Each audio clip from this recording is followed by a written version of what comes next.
So, eto na yung ganap dito sa baba. Kakalinis ko lang, pati dun sa labas, binalisan ko kasi may poop ng ng aso. Nilagyan ko ng Sunrox mga sabon para hindi umulit.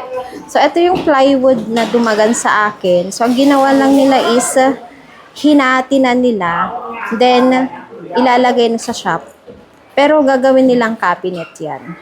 Ayan, no. So, andun na sinayan. Lahat tulong-tulong. Then, etong ref na to is, dito lang yan sa bahay. Then, tsaka, yung ref na to is mapupunta sa shop. Ito, tatlo. 1, 2, 3. So, ang may iwan na lang na ref is, eto, yan, isa. Then, ayun. So, may empty na to, maluwag na to. So, linis na naman ang gagawin. So, ayun sila guys. So, busy sila ngayong araw. So, ito si Mami. Mayong doman. Itong mga plywood na to, itong maliliit na yan, actually galing yan sa Nerve. Kasi dito sa bahay na to, walang mga cabinet. So, mga luma lang yan, mga sobra-sobra. Ayan, no? Ayan, mga sobra-sobra lang yung nag-renovate sila nitong bahay namin. Then, eto, yung mga sobra dyan sa pinaggawan dyan sa cabinet na yan. Then, dito namin nilagay, lahat yan. Yung luwang yan ha, lahat yan is punong-puno ng plywood. So, in case hindi namin tinapon, so in case na kailangan namin, kukuha lang kami dito. Ayan.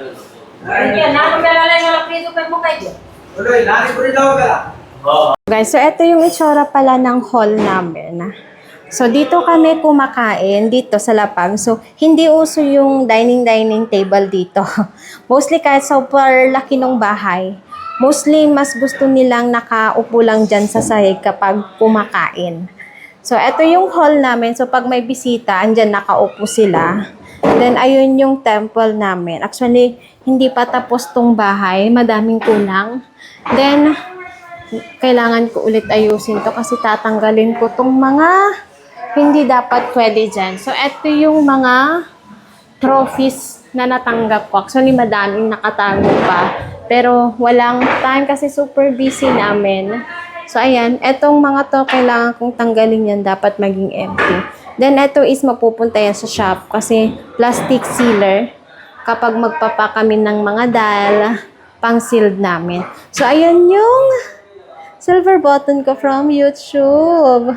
Yan is yung page namin na Janila Nayan. So, then dito naman, eto rin. Hindi pa tapos to kasi kailangan namin ng lagyan ng cabinet para dito sa mga oven. Oven tsaka tong microwave. Then dito na yung kusina namin. Lutuan.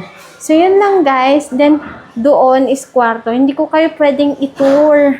Kasi, dapat mauuna pa sa Gujarati page namin. Then, hindi pa kasi tapos tong bahay. Actually, tapos naman na yung sa renovation. Pero yung sa mga gamit-gamit, hindi pa tapos. Then, may mga nasirang paint. So, kailangan naming ulitin. Guys, nagluluto ako ngayon. So, hinahanap ko si Mami. Akala ko, pumunta lahat sila sa shop. Ayun pala, kahit umuulan, nakikichismis. Sa mismong nasa labas pa siya talaga. Ganito ba talaga yung mga matatanda na napakachismosa? Saglit, papakita ko sa inyo. Ayun na si Mami. Basang-basa na siya. Ayun na siya. Nakikichismis siya.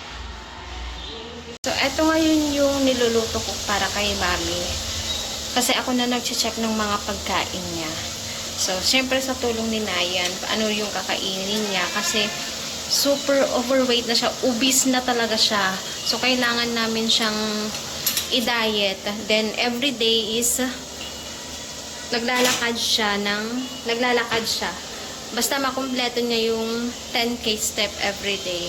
So, every day yun na. Kahit ayaw niya, pinipilit namin siya para mabawas-bawasan yung timbang niya kasi nahihirapan na siyang maglakad papunta dito sa taas. Then, eto naman yung ulam namin, talong. So, gagawin ko lang tong salad. Lalagyan ko ng carrots, sibuyas, kamatis. Then, titimplahan ko ng masala. Actually, walang mantika yan. Tubig lang ang ginamit ko para mapalambot lang ng konti. Then, nilagyan ko to ng dry chili. Ito lang, talong lang yung ulam namin. Then, partneran ng chapati. Okay na. So, habang nagluluto ako, ito naman si Mami. Siya nang naglilinis dito sa ground floor namin. So, ito, mamaya kapag dumating na yung mga lalaki, iaayos namin yan doon sa loob. Para itong area na to is empty na siya. Ang may iwan na lang is yung tahian na dalawa. Aayusin yan. Then, dadagdagan namin ng sofa kasi madaming sofa doon sa taas.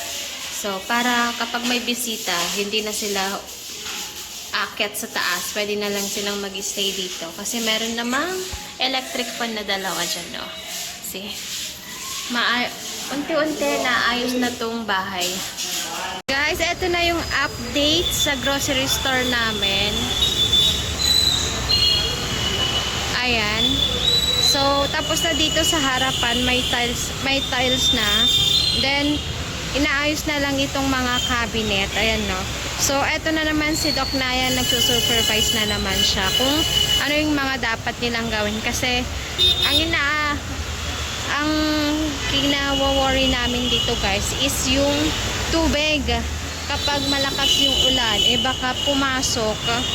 So, dapat itong, wait lang, punta tayo sa loob. So, dapat ito is medyo nakataas. Para in case na pumasok man yung tubig na konti, is may allowance. Alam nyo yun? For safety. Ayan na siya. Then, may ilaw na rin.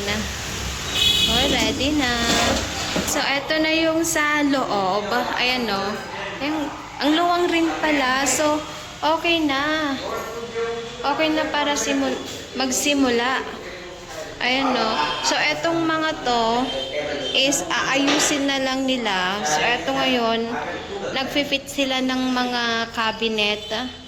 So, ang goal namin is August 1st. Guys, tignan nyo, kahit na matatanda na, yung tipong nahihirapan na silang maglakad. Pero tignan nyo, nagtatrabaho pa rin sila. So, hindi sila titigil hanggat kaya pa nilang magtrabaho. So, etong isa is balo na. Itong naka-brown, balo na yan. So, eto sila, oh. Eto na naman si Nayan is nagsusupervise na naman siya. Sinasabi niya kung ano dapat yung gagawin, yung additional na gagawin. Ngayon, na-appreciate ko na tong grocery store namin. Kasi, nung una, parang ayoko tong lugar kasi pangit.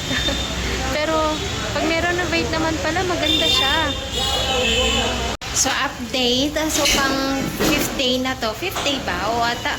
So, ito na yung tsura ng shop namin. Ayan siya, oh. Ayan si Papa. So, inaayos na namin. Then, para maayos na rin yung mga paninda. Then, eto, nakabili na rin sila ng konting paninda. So, eto, inaayos na yung ref.